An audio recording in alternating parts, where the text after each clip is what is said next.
baby steps, standing on my own 2 feet again, learning how to walk and see again.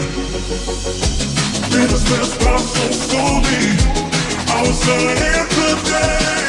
I hate to admit it, but I'll be alright, I'm okay. Feels like I